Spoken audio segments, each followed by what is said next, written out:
Party के नेताओं का वादा है। जब देश का विभाजन किया और वहां पर ढेर सारे वहां की देश में अल्पसंख्यक जो थे, हिंदू, बौद्ध, जैन, क्रिश्चियन थे, उन पर प्रताड़ना होती थी, सारे लोग यहां भाग कर आना चाहते थे। उस वक्त कांग्रेस पार्टी का वादा था कि आप धीरे धीरे आइए, आप जब भी आओगे भारत में आपका स्वागत है, आपको नागरिकता दी जाएगी। फिर मुकर गए। और मैं आज स्पष्ट करना चाहता हूं, सीएए किसी की भी नागरिकता लेने का कानून नहीं है, छीनने का कानून नहीं है। इस देश की माइनॉरिटी को और विशेषकर मुस्लिम भाइयों को भड़काया जा रहा है। देश में किसी की भी नागरिकता सीएए छीन ही नहीं सकता, क्योंकि कानून में प्रोविजन ही नहीं है।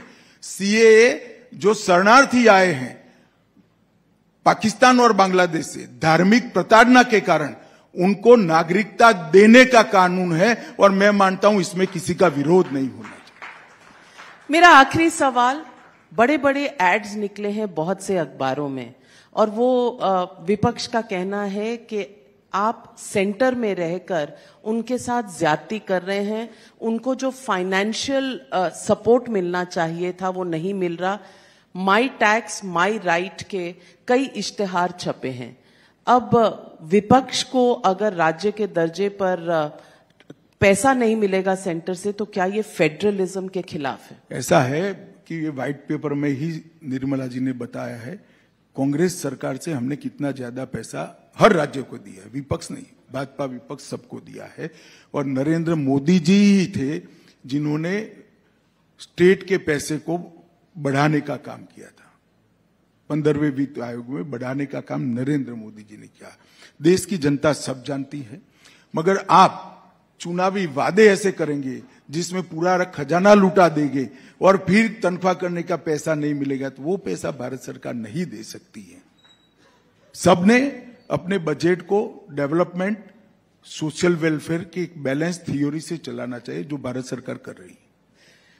बस जाने से पहले यही पूछूंगी कि अब की बार 400 पार का जो नारा है, और इतना अगर कॉन्फिडेंस है, तो चुनाव जरूरी है? पैसे बचाकर देश में डेवलपमेंट कर सकते हैं? चुनाव बहुत जरूरी है। हर व्यक्ति को लगता है कि हम अच्छा कर रहे हैं, मगर लोकतंत्र में लोग ही तय करने चाहिए कि आप अच्छा कर रहे हो या नहीं कर रहे हो, और बड़ी विनम्रता के साथ लोगों के सामने। हाँ, हमारी बात हम पूरे आत्मविश्वास से रखेंगे। आत्मविश्वास और अहंकार में कांग्रेस को भेद मालूम नहीं है। ये कहते हैं अहंकार है, अहंकार, ये अहंकार नहीं है। आत्मविश्वास है कि 10 साल में हमने देश को आगे बढ़ाया है, और आने वाले 10 साल के अंदर हम देश को दुनिया के सबसे ऊपर की जगह पर बिठाने का काम करेंगे, और वो मोदी जी का नेतृत्व ही कर सकता है। और हर भारतीय जनता पार्टी के कार्यकर्ता का जो आत्मविश्वास है, इसका प्रतिघोष मोदी जी ने संसद में किया है कि 370 हटाई है, 370 सीटें जनता से मांगी है, और एनडीए की 400 सीटें। मुझे विश्वास है भारतीय जनता पार्टी का कार्यकर्ता, इसका समर्थक और देश की जनता हमें बड़ा मैंडेट देगी, और आने वाले 5 साल महान भारत की नींव डालने के 5 साल होंगे, इसका मुझे पूरा विश्वास है।